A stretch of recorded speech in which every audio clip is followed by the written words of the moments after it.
Hello, everyone, and welcome to episode 101 of the Best Day Ever Crafting podcast. My name is Trish, and this is a podcast about my making journey and celebrating with you all the reasons why crafting every day makes for the best day ever. You can find me on Instagram as the_fiber tree. That's one place. You can also find me as Tie-Dye Diva on Instagram. The previous Instagram account I mentioned, the_fiber tree, is where I post content about planning and journaling and paper crafting. So if that interests you, then you may want to give me a follow there. And I'll have links to all of the places where you can find me in the description box below, which will also have the show notes. So I hope everyone is doing well. It's been about a month since I last recorded, and I had no intentions of being away that long, but life has kept me from being able to record a podcast. Things have been pretty hectic around here, but I'll do a brief life update at the end just to let you know a few things that have been going on. But because it's been so long, I have so many things to share with you. We're going to talk about some knitting. No crochet in this episode, but I have a couple of finished objects and lots of works in progress.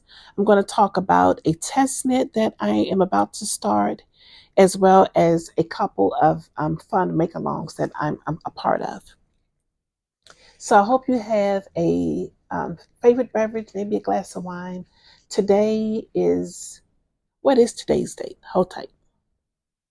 Today is Sunday, May the 26th, and it's the afternoon. It's about 3:30 here in the state of Maryland, where I live, and it's a beautiful sunny day. And I'm sitting in my living room. To the right of me is my backyard, but I have the window closed because it is so bright and sunny. It was just letting too much light in, and I was getting washed out. So I say all that to say, I hope it's beautiful weather where you are and you're comfortable in your favorite crafting chair. Maybe you have some embroidery or knitting or crochet. Maybe you're spinning and you'll enjoy the things that I'm sharing with you today. So without further delay, let's get started. So as usual, let's get started with the finished objects. One finished object I don't have here with me because it was a gift that has already been given to the recipient. I completed a honey cowl, and I want to look on my Ravelry page because, hold on, I'm using my iPad to help me to stay a little organized today. I want to tell you who the designer of the honey cowl is. This is a classic pattern that has been on Ravelry since 2010.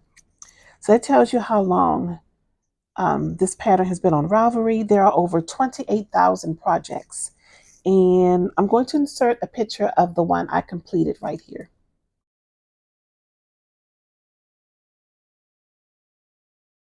Let's see if I can get this in frame. There you go. So it is a cowl that can be wrapped around just once, just a piece of fabric that hangs on your neck, or you can wrap it around twice. I did the smaller one. It doesn't wrap, it just sits on the neck. And the designer of this pattern is Antonia Shanklin. I feel like I'm all over the place. I'll get it together. This is what happens when you don't podcast regularly. You kind of get out of the groove of things. But anyway, I'll get there. So again, the Honey Cow is by Antonia Shanklin. It's been on Ravelry since 2010, and it has over 28,000 projects. It is such a wonderful, lovely, meditative pattern to knit on. If you have never knit the Honey Cow, then you have to make one.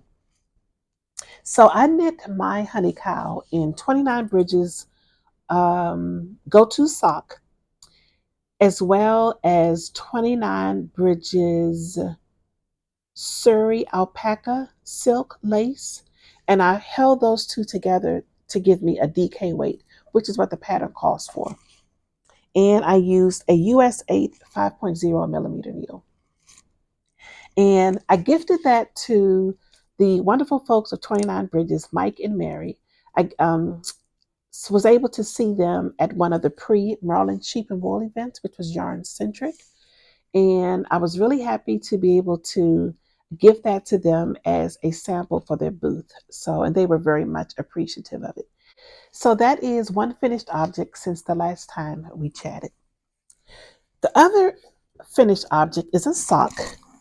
So it's actually a half finished object.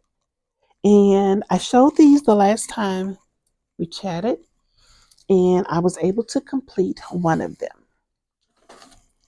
I'm going to put this on the sock blocker so that you can get a pretty good view of these.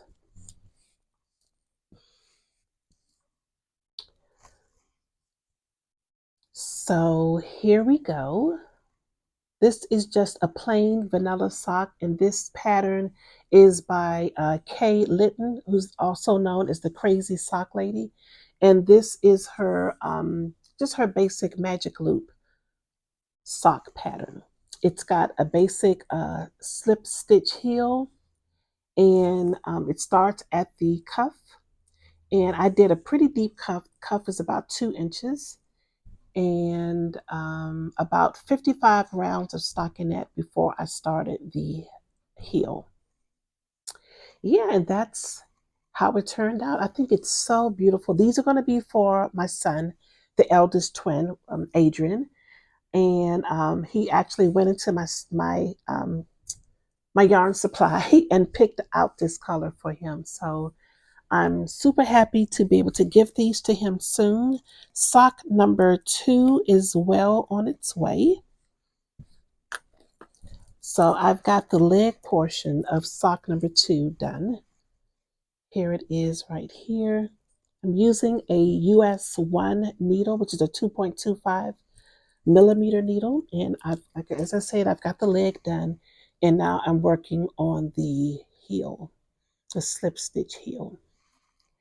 This yarn is by Slip Stitches Studio, and I've been meaning to go on the internet to see if they are still dyeing yarn. As you can see, this is such a beautiful skein of yarn. I love it when yarn is dyed in such a way where it doesn't pool. Sometimes I don't mind pooling, but in a sock, I just really love for all the colors to be evenly distributed the way it is in these socks. I mean, I absolutely love that. So if Slip Stitches Studio is still dyeing yarn, I will indeed put a link to their shop. But this has been, I've had this yarn for several years. This is what it looks like in a ball. Just all the beautiful colors. So yeah, so that is a half finished object that is done. And I don't know, I think I've got tomorrow is off because here in the US it is a holiday, Memorial Day. And so I'm off tomorrow, which is a Monday, and I plan to get quite a bit of knitting done, especially sock knitting, because Friday, was it Friday or yesterday? It was Friday. Friday started the very beginning of Summer Sock Camp, which is hosted by Kay Litton, who's also known as the Crazy Sock Lady, on the Crazy Sock Lady podcast. So we're going to talk about that shortly as well. So that's it for the finished objects. I've been knitting quite a bit, but those are the only finished objects that I have. So let's move on into what I've been working on. So let me show you the thing that's been getting the most of my attention, and that is a sweater I've been working on. And this is the V Neck Boxy by Joji Locatelli. I'm going to insert a picture of that sweater right here.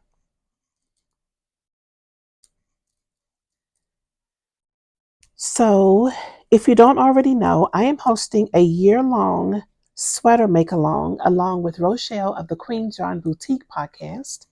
And together We have a goal of knitting as many sweaters as we possibly can in the year of 2024.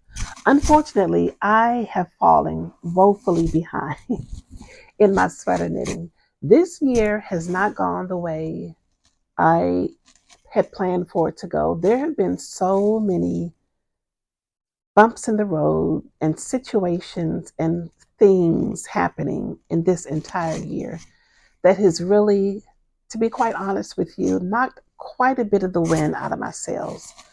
So I'm carrying on as usual. But I say that to say I would have hoped to have had so many more sweaters done by now, but that has not been the case. So if you're like me and you're getting off to a slow start for the year of the sweater Makealong, do not fret. Do the best you can. If you only crank out one sweater, it's fine, especially if this is your first time knitting a sweater, because we all know life happens, right? So, but I'm persevering on, and I am making really good progress on this sweater right here. So this is my V-neck boxy. So I'm going to hold it up so you can see the progress that I've made thus far. Quite a bit of progress. So I'm going to do a voiceover for this portion of the video because, as you can see, my hand is completely over the mic and it is very loud. So in this portion of the video, I'm basically explaining about the progress I've made on my V-neck boxy. I believe at this portion, I was just stating how proud I was that even though I haven't cranked out a finished sweater for the Makealong, I'm making really good progress on this one. I'm also explaining about how I made my sleeve opening a little bit longer, and that would allow for a larger sleeve opening that would fit my arm a lot better. Basically, what I did is I knit the front and the back about a ½ inch longer before joining the front and the back. That would make that sleeve opening much more comfortable around the sleeve. The great thing about knitting the V-neck boxy or any of the boxy patterns is that once you have the top of the sweater complete and you split for the sleeves, at least half of the sleeve is already done. You just have to go back in and pick up those stitches around the sleeve opening to complete your sleeve. I believe I also mentioned that there are short rows in the back of the sweater. So the sweater is going to lay lower in the back and a tad bit higher in the front. Once the sweater is complete, I will have to go back in and pick up stitches for the V-neck. And I believe this will be a twisted rib for about a ½ inch for the V-neck, which I think is going to look really pretty. When you're a larger person and you decide to knit a sweater that has a lot of positive ease, it really is worth your time to just take a little bit of time and think really carefully about how wide you want your sweater to actually be.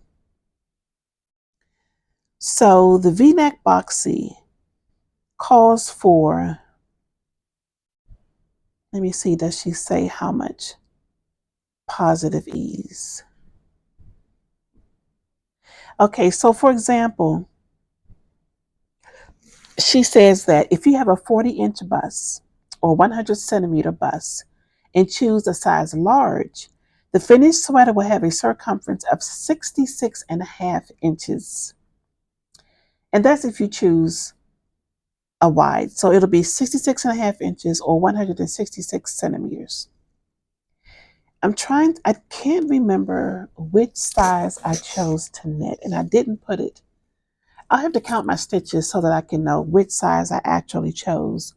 But I did not choose, I don't even think I chose a size that would give me a 66-inch sweater, because that would be like 16 inches of positive ease. I think I chose a size that would give me about 10 to 12 inches of Positive Ease. I wanted to look as close to the pattern as possible, but I don't want it to be super oversized. So say, for example,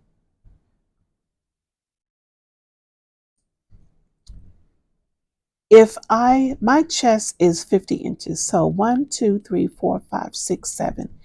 If I was to knit my size to pattern, which is 1, 2, 3, 4, 5, 6, that would be the 3XL, which means that my sweater would end up being 74 inches in circumference, which is way too much Positive Ease for my taste.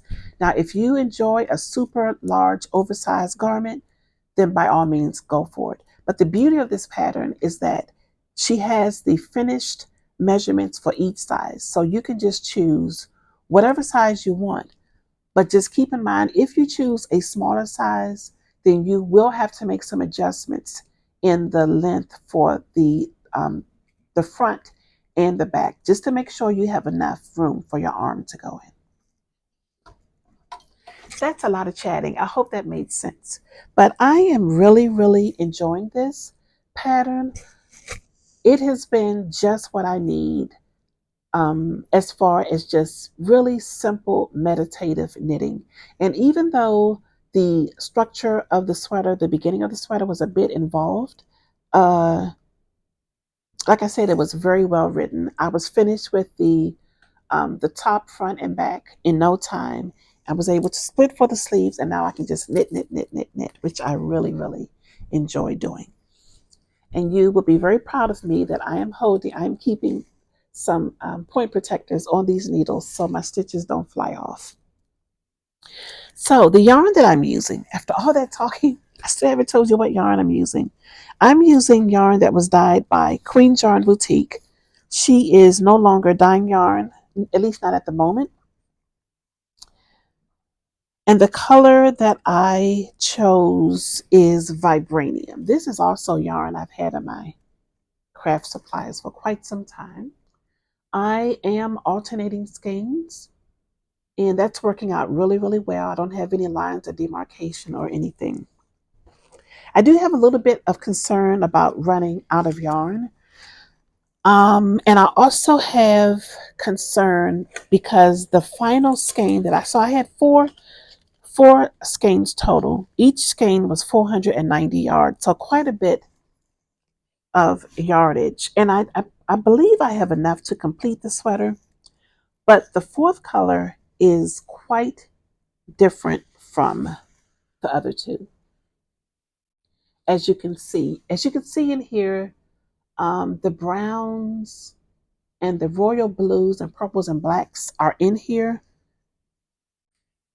just as they are in this skein. The only thing missing from this skein are the specks of black as well as white. There are no white flecks in this skein.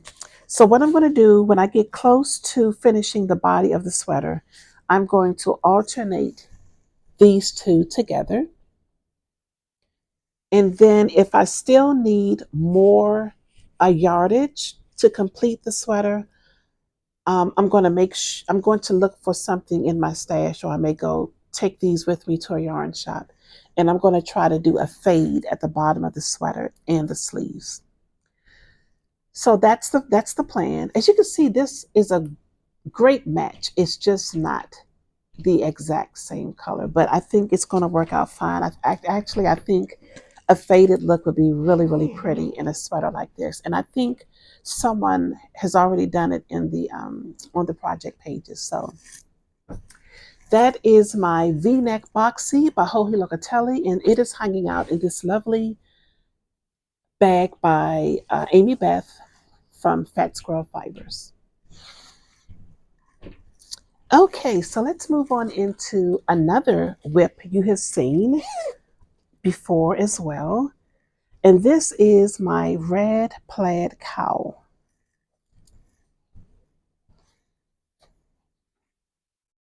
Oh, just to go back to the previous project, the yarn is called Pop Life Fingering.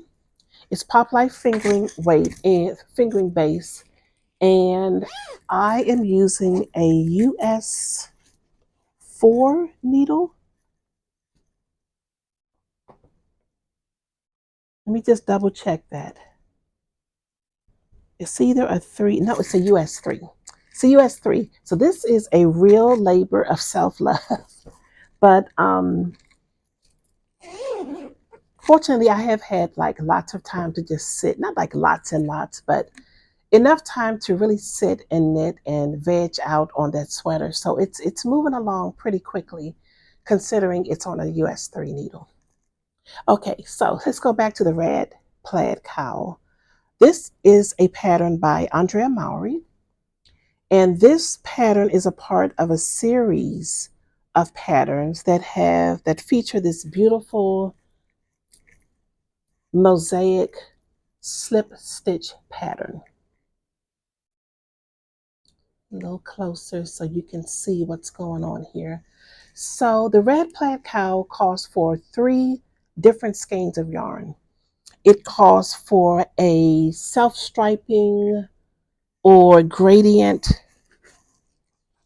style of fingering weight yarn. And this is what I'm using. This is my very own hand spun that I spun up several years ago. This is Hedgehog Fibers BFL, and I don't know the color. I don't think I have the band in here either. I think the band, I found the band this week. It's in my craft room. So the next time I'll record, I'll have the actual name of the color for you. It also calls for like a woolen spun fingering weight. This is washing out, and I don't know why. It's a little darker than this. This looks like an ice blue. It's more like like a seafoam blue. There it is. There it is. That's perfect. And it also calls for a lace weight, either a lace weight, a silk mohair, or a silk alpaca, which is what I'm using. So this base here is Elmer Fingering by the Lamb and Kid. And I believe that color is Airmail. This is also by the Lamb and Kid. This is their Surrey silk base. And let me see. Okay, I found this on the web for silk base. Let me check it out. I tell you, technology. Okay, no, I don't have the colors listed there, but those are the colors that I'm using, and I am thoroughly enjoying this project. So the last time we chatted, I had a marker. This is where I was the last time I showed this to you, and I've gotten quite a bit of it done. I'm just taking my time to finish this because I won't be wearing this until next winter. But it is a very, very enjoyable pattern. I need to put point protectors on these needles too. It's very simple, very easy. I think it's a 6-row repeat that's very easy to memorize. I've definitely memorized the pattern. I love the way that the hand spun is knitting up. As you can see, it's really a beautiful gradient. This was a big surprise to me. This section here, where it's really, really light, I didn't really see that in the skein, which is why if you spin yarn, even if you're just beginning and you don't think your hand spun is all that great, you should knit with it anyway, because it's always going to be beautiful, and you're always going to see something unexpected that you weren't expecting to see. So it's been a real joy to work with my hand spun. And this was done with a provisional cast on, so I will have to rip that cast on back and join it with the Kitchener stitch, I believe. So again, this is the Rad Plaid Cowl by Andrea Mowry, and I am thoroughly enjoying this project as well. All of my projects are bringing me so much joy, which is great because I could use some joy. We can all use some joy and happiness, right? So of course my yarn is all tangled around my bag. This is also hanging out in a Fat Squirrel Fibers bag. I just love the print she chooses. So beautiful. Let's see, what else do I have in this bag? I think there's just one more whip I'm going to share with you. I just cast this one on this past Thursday. So every year, Andrea Mowry hosts a make-along, a hat make-along. So it is a challenge to knit a hat in 5 days. So between Thursday, Friday, Saturday, Sunday, and Monday, um, the goal is to knit a hat. So the hat that she chose for this year is her brand new traveler's hat, and I believe that's the name of it. Let me double check. It mimics the design in the traveler shawl. Let me double check. I'm almost sure. Let's see. Yep, it is called the traveler hat. Okay, so I'm going to insert a picture of the hat so you can see what it's supposed to look like. So this is the progress I've made on my traveler hat. As you can see, it has a really deep brim. It's supposed to be folded up, and I still have, I think I have maybe about an inch and a half more to go on this brim. I had seriously considered only knitting my brim to about 3 inches and not having it fold over, because I was a little concerned that my yarn was not going to be structured enough to fold it over. I'm still concerned that once I fold it, it's going to like try to flap, try to unfold, because I am using a superwash wool. This yarn here, this beautiful yarn, is from the Plucky Knitter, and this is their.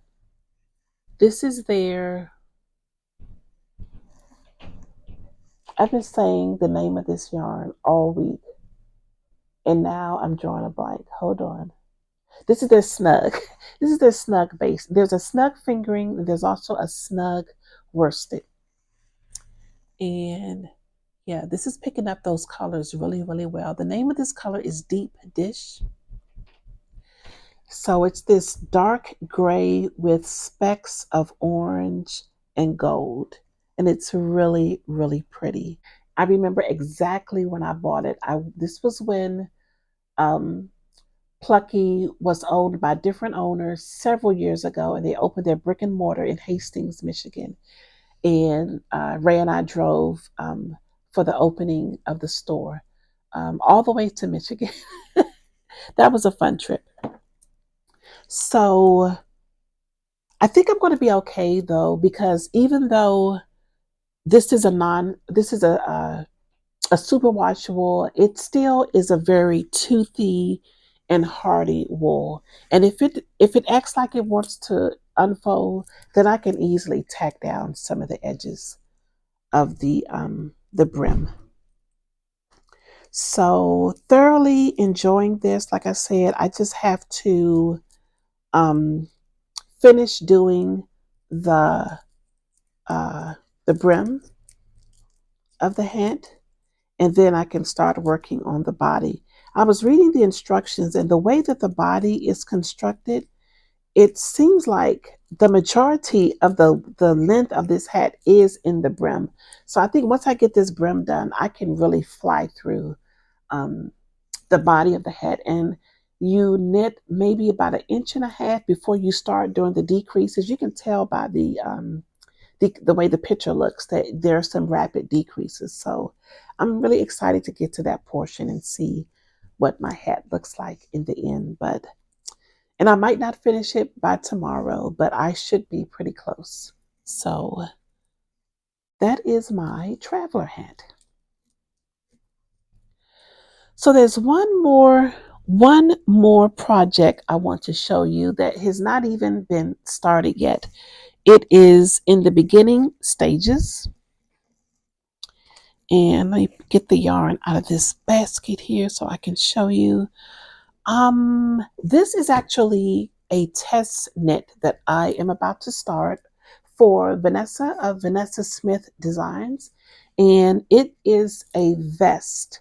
It is a vest that is knit in a, I would say it knits up in an Aran uh, weight, a gauge, because the pattern calls for you to hold a worsted weight, or is it a DK weight? Yes, it calls for you to hold. Is it DK? No, you're to hold a worsted weight with, or is it a DK? In any event, I am using DK weight and a Surrey alpaca. That's what it is. The pattern calls for you to hold a worsted weight with a mohair silk, but I am using a Surrey alpaca with DK weight. And I was actually able to get gauge using that. And I figured that that would work because I just find that Surrey alpaca lace is a little bit thicker than mohair, silk mohair lace. So these are the colors that I'm choosing. How gorgeous are these? These are both from 29 Bridges, and the color is rose gold. So I think I have 4 skeins of this DK weight, and I have 3 skeins of this mohair, not mohair, this Surrey silk alpaca. I think that's the base. So that should give me plenty of yarn. However, the color for, because I'm going to start with the bottom ribbing, which is this color here. And then the other 3 skeins are a tad bit darker than this, but it's going to match up so perfectly. It's going to be a beautiful contrast, I think. So let me show you my swatch. Yes, I did a swatch. And not only did I do a swatch, I swatched in the round. I am patting myself on the back because you guys know I don't generally, I never know. There's no generally, I don't gauge swatch. That has come back to bite me several times. So because this was a test knit and I definitely wanted to make sure that it would fit, I did a swatch and it wasn't as bad as I thought it was going to be.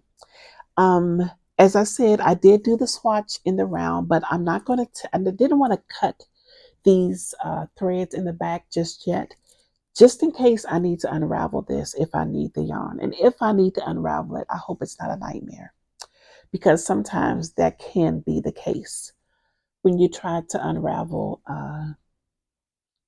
a lace weight, a mohair, a lace weight. So maybe it won't be as bad with the Surrey alpaca. But I'm just so proud of myself. I'm just so proud of myself. So I'm ready to cast on. I got gauge on the first try and I'm ready to go. So hopefully you will see some progress on this adorable vest in the next episode. Okay? All right. So let's talk about what's coming up, what's around the corner. So we already talked about the DRK hat Makealong. Now let's talk about Summer Sock Camp. Summer Sock Camp is in full effect. If you want to know all the details, you just have to go on the Crazy Sock Lady podcast. She talks about it all the time. There's a ton of prizes. She has a spread sheet. It's a spread sheet shop, spread work. Anyway, if you want swag to represent that you're participating in Summer Sock Camp, I've already got my t-shirt. My good friend Stacy treated me to a cute little project bag. I should have brought it with me. It's back in my craft room. And she gifted me the cutest little progress keeper. This is the second year in a row she's gifted me a progress keeper for Summer Sock Camp. So we together are doing that along with so many other makers. And the theme of this year's Summer Sock Camp is 80s. It is an 80s themed Summer Sock Camp. And the 80s was a good year for me. I graduated in the 80s. I got married in the 80s. So yeah, I can I'm excited about this. So, as you know, the 80s represented a lot of bright colors and neons. So that's what the logo looks like. And I noticed a lot of other people were choosing yarns from their yarn supply that represented that theme. So I said, you know what? I'm going to do that too. So yesterday I went in my stash and I picked out all of these fun colors. This is from Countess Ablaze. It's a UK dyer. Look at this beautiful one. I got this one last year when I was on vacation at the beach in the Outer Banks. This color is called Outer Banks Sunset. Fun, right? Let's see. I want to use these two. This one isn't super bright, but it'll work. This is a DK weight, so I want to do some DK weight footies. And I figured I would do my heel and toes with this fun variegated skein. So I've got that going on. What else did I pick out? I picked out this fun skein here from Chelsea Yarns. And this is her coupe sock, and the color is, I want to say Devon. I'm not sure. I can't quite make out the writing. Anyway, it's gorgeous. So that would be fun. I picked out this half skein I got from Mustache Yarn. This isn't super bright, but I picked it out because the name of the color is Queen of Soul. And so, you know, the Queen of Soul was doing her thing in the 80s. So we're going to go with that. And I picked out this here because I think I'm going to do a heel and toe with one of these. Maybe I picked it out to do the heel and toe with this one. It'll also work with this one here. But yeah, I just went in my stash and I picked out all the brights. Oh, and you know what else I see in here? My summer sock camp bag. I put it in here. So there you can see all the colors. So you see how bright, fun, and vibrant that is. So I've already caked up my first skein, and it is this here. This is the May color for the my Yarnable subscription. I've since canceled that subscription, but this is so pretty, nice and bright and vibrant. And I need to decide if I'm going to do a different color for the heel, toe, and cuff before I cast these on, which I was hoping to do tonight. I don't know if I'll have time, so we'll see. So that's it for Summer Sock Camp. Let's now talk about quilting. I told you guys the last time I recorded or the time before that I was going to work on a quilt. And when life happened, the work on my quilt came to a screeching halt. So I also hope to be able to pick this back up pretty soon, but I have made some progress since we last talked. So I'll just let you know where I am. So this is the Petite Fours quilt. It is a throw size quilt, and it calls for 2 yards of a yarn of fabric that will coordinate with a charm pack. So I picked up my charm pack. So, and I've already started to assemble my quilt. So this is one panel that is already in progress, and there are 7 squares total that complete a panel. So I have to put 2 more squares on either end of this, or maybe one on each side. And it is separated by a little panel, each one. So then I will alternate. So some of the panels will be with this lighter color contrast, and the other panels will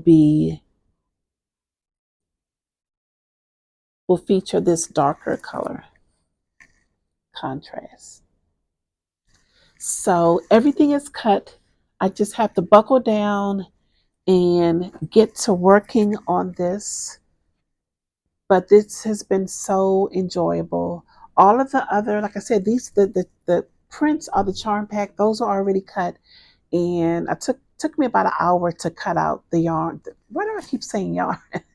It took me a minute to cut out these the squares and the rectangles for the solid pieces, but all that has been done, and now I just have to piece it together and get it to a quilt shop for quilting. I also need to pick out a backing for it. I probably have something in stash that will work. So yeah, that's the Petite Fours quilt. Let's hope life calms down a little bit and I can make some good progress on that. So let's talk a little bit about where I've been. 2 weeks ago, no, 3 weeks ago was Maryland Sheep and Wool and Yarn Centric. So Yarn Centric was the pre-event leading up to Maryland Sheep and Wool.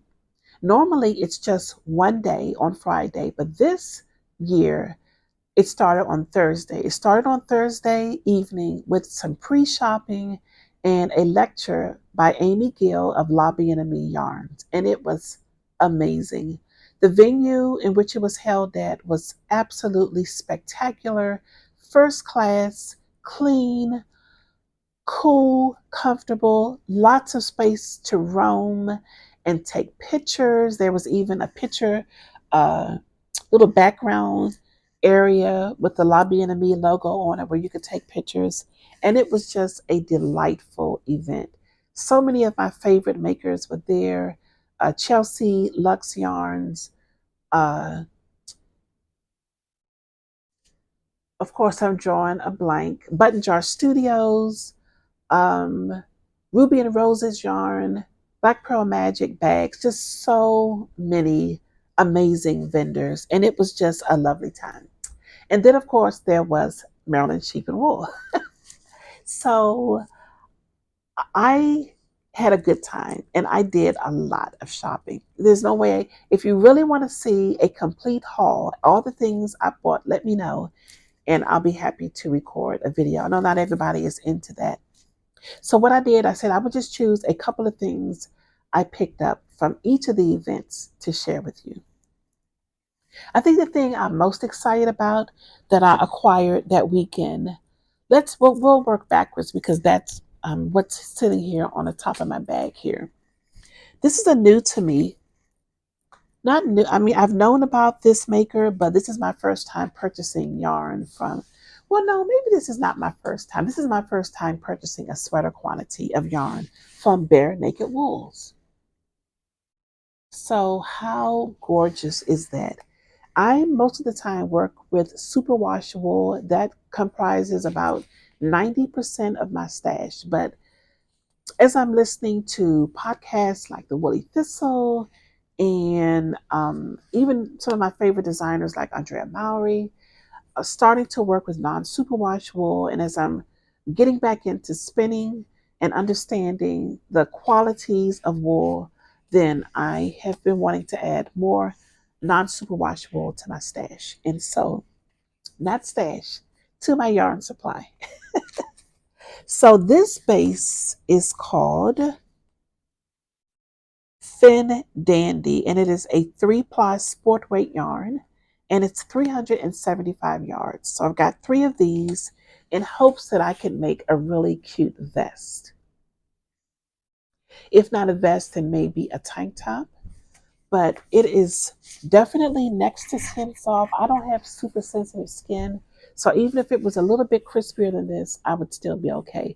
But this, I would definitely say this is next to skin soft. And I can't wait to knit this up. Okay. Also from Maryland Sheep and Wool, I did not get the Miss Babs show color, but I did get this color. Look how gorgeous this skein of Yowza is. So again, this is Yowza, and the color is Wolf's Den. I saw this color knitted up in this really simple asymmetric shawl, and that's what I would like to do with mine. I think I took a picture of the name of the shawl, but there are tons of just really simple asymmetric shawls I could either crochet or knit. The Yowza skeins are 560 yards and it's a DK weight. So Picked that up from Miss Babs Booth. And now let's go back to Yarn Centric. So one of the things I picked up from Yarn Centric is this cute little project bag from Black Pearl Magic. And look how cute this is. If this doesn't go with the 80s theme of summer sock camp, I don't know what does. Look, we're just gonna put this in here because we can. How perfect is that? So it's got all colors of high top Converse, including pink. So cute and small enough that I can just sit this down in my tote bag for on the go knitting. As usual, Shayla's bags are expertly crafted. Look at those zipper tabs. Just excellent work. Excellent work. Perfectly straight stitches. And I'm also noticing that the thread she used was neon. So really, really pretty. So super excited about that. And then finally, I will share with you a bag I purchased from Button Jar Studios. I wasn't going to get a bag from Button Jar Studios because I got 2 of her bags last year. And I have so many project bags, but you guys know I can never resist a sale. And this bag was on sale, so I had to get it, right? And it's so pretty. Look at that. So it's got pockets on the inside. I think this is the Fat Bottom Girl bag, if I'm not mistaken. Genuine leather handles, and it's perfect for a sweater. Just absolutely perfect. Yeah, so very excited about this. And this was a steal. This was a real steal. And her bags are just, they're perfection. The workmanship and construction is just perfection. Look at the double stitching around the edges there.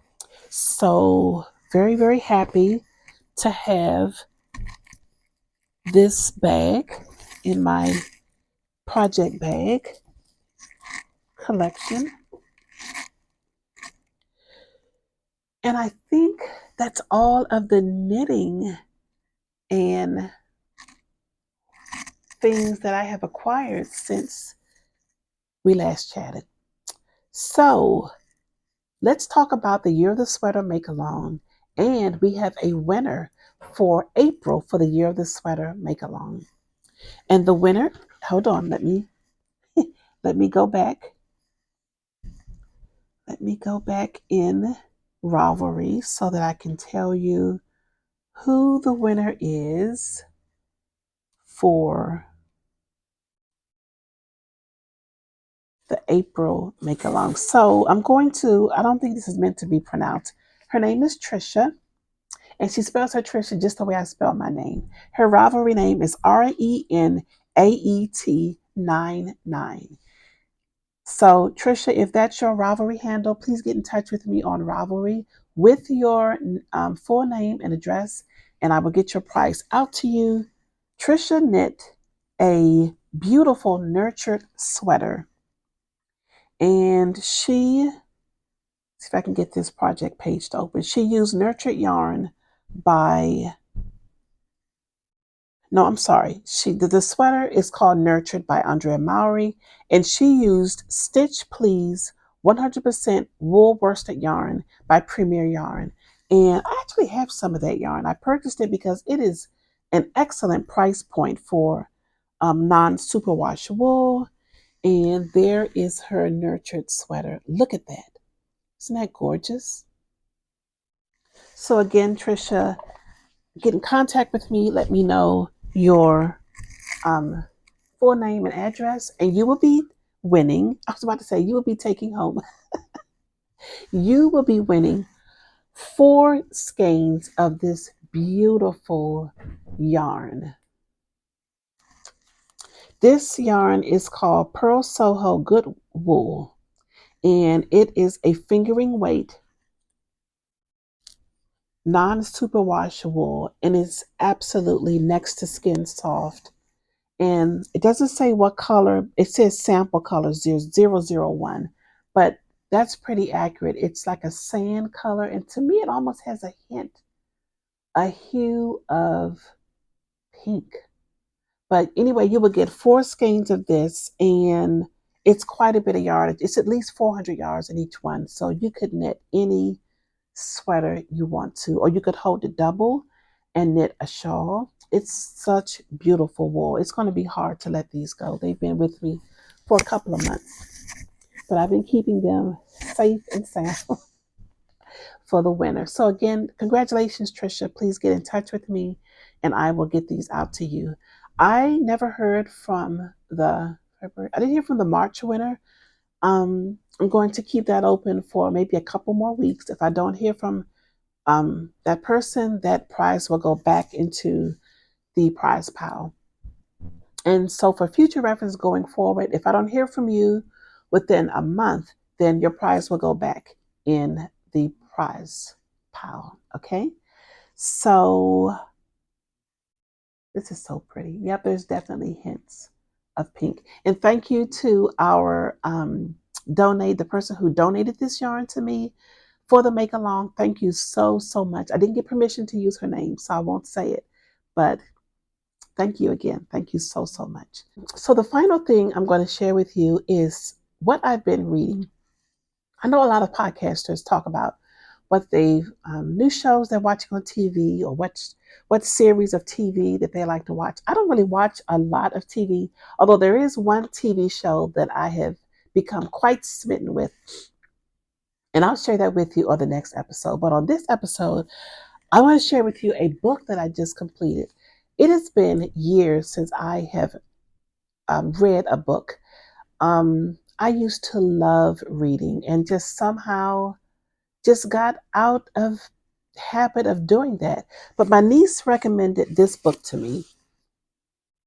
It is called Before We Were Yours by Lisa Wingate.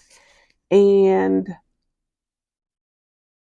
the front of the book describes it as a poignant, engrossing tale about sibling love and the toll of secrets. The book is heartbreaking, heart-wrenching, and heartwarming all at the same time. So I will just read to you the back of the book, which gives you a premise for what the book is all about. It says, set in Memphis, Tennessee in 1939, 12-year-old Real Foss and her 4 younger siblings live a magical life aboard their family's Mississippi River shanty boat. But when their father must rush their mother to a hospital one stormy night, Real is left in charge until strangers arrive in force. Wrenched from all that is familiar and thrown into a Tennessee Children's Home Society orphanage, the Foss children are assured that they will soon be returned to their parents. But they quickly realize the dark truth. At the mercy of the facility's director, the crew, and real life Georgia Tan, Real fights to keep her sister and brother together.